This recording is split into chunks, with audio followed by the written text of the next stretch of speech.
G.R.. शिक्षण या आपल्या YouTube चॅनलमध्ये आपणा सर्वांचं पुन्हा एकदा सहर्ष स्वागत. राज्य सरकारी कर्मचारी पेन्शनधारकांच्या जुलै पगारासंदर्भात पेन्शन संदर्भात अतिशय महत्त्वपूर्ण असं शासन परिपत्रक निर्गमित झालेलं आहे. काय आहे शासन परिपत्रक आणि याचा फायदा सरकारी कर्मचारी पेन्शनधारकांना कसा होणार आहे या संदर्भातील सविस्तर माहिती देणारा हा व्हिडिओ पाहण्यापूर्वी नेहमीप्रमाणे आपणा सर्वांना एकच विनंती, व्हिडिओ शेवटपर्यंत पाहावा आणि आपण जर आमच्या चॅनलवर नवीन असाल तर चॅनलला जरूर सबस्क्राईब करा. समोरील बेल आयकॉनला सुद्धा क्लिक करा, जेणेकरून महत्त्वपूर्ण शासन निर्णय कर्मचारी पेन्शनधारकांच्या हिताच्या महत्त्वपूर्ण अपडेट्स आपल्याला आपल्या YouTube चॅनलवरती सर्वात अगोदर पाहाव्यास मिळतील.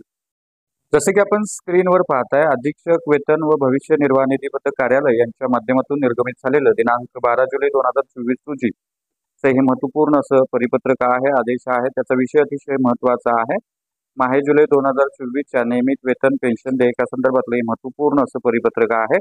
याच्यामध्ये असं म्हटलेलं आहे की माहे जुलै 2024च्या वेतनासोबत 7व्या वेतन आयोगाचा 5वा हप्ता तसेच अदा न झालेला पहिला, दुसरा, तिसरा आणि चौथा हप्ता अदा करण्याबाबत आदेशित केलेला आहे आणि या संदर्भातल्या सूचना याच्यामध्ये देण्यात आलेल्या आहेत. यामध्ये शाळा आणि शाळेतील पात्र शिक्षक शिक्षकेतर कर्मचाऱ्यांच्या 7व्या वेतन आयोगाचा 5वा हप्ता तसेच अदा न झालेला पहिला, दुसरा, तिसरा आणि चौथा हप्ता शाला प्रणालीत समाविष्ट करून वेतन देयक दिनांक 19 जुलै 2024 पर्यंत सादर करावं.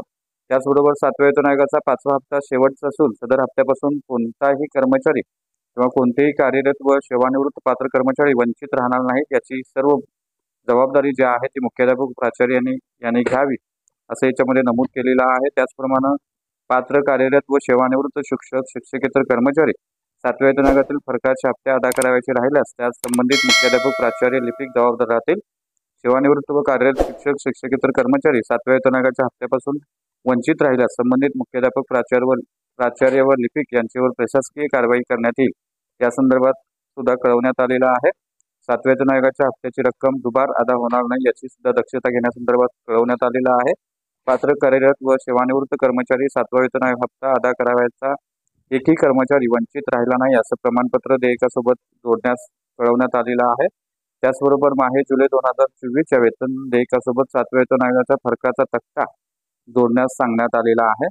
त्यामुळं निश्चितच शालेय शिक्षण विभाग व शालेय शिक्षण व क्रीडा विभागाशी निगडीत असलेले सर्व शिक्षक शिक्षकेतर कर्मचारी यांच्यासाठी हे महत्त्वपूर्ण असं परिपत्रक आहे.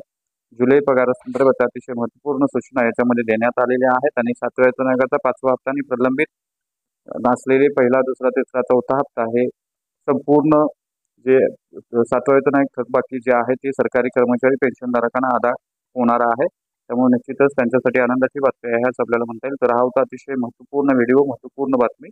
अशाच महत्त्वपूर्ण बातम्यांच्यासाठी, रोजच्या महत्त्वपूर्ण अपडेटसाठी चॅनलला जरूर सबस्क्राईब करा. व्हिडिओ आवडल्यास लाईक करा, शेअर करा. धन्यवाद.